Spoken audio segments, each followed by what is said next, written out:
Buckle up, we going in. Clearly, there has been a case of identity theft on this continent. The fraud known as the U.S. has committed atrocities in the name of America, when in actuality, they are neither Americans nor their pale contemporaries. They have perpetuated fraud upon the natives and through social engineering have caused a mental separation of the original and primitive peoples of this continent, specifically the Asiatics of Northwest Amexem, America. They act as sovereigns when they are at best citizens and or aliens. Some Europeans would argue, I was born here, so that makes me an American, which is a false statement.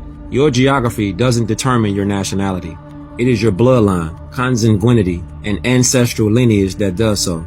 For example, if two Scottish people live in China for 20 years and have 3 children, are those children Chinese or citizens of China? The answer is obvious to anyone with a logical mind. Thus, the saying goes over here in the West. Just because someone steals something from you doesn't make it theirs. Even though they may possess, it still truly doesn't belong to them. However, the true heirs refuse to correct their status and live by the standards of their lineage. So they unwittingly give up their birthright every time they call people American who aren't, and call themselves black colored Negro citizens, of which they aren't either.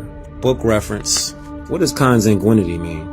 Kinship, blood relationship, the connection or relation of persons descended from the same stock or common ancestor. What does heir at law mean? He who, after his ancestor dies intestate, has a right to all lands, tenements, and hereditaments, which belong to him or which he was seized. Book reference. According to the National Mission Statement written by the Prophet Noble Drew Ali, this new nation of West African descendants has now come to lawfully link themselves again with the families of nations and to worship under their own vine and fig tree, which have been the inherited birthrights of all man through the descendant nature of their ancient forefathers. This is the true and inalienable inheritance to every member of the human family and nation upon the earth, and the Moorish Americans are a part and parcel of the human family.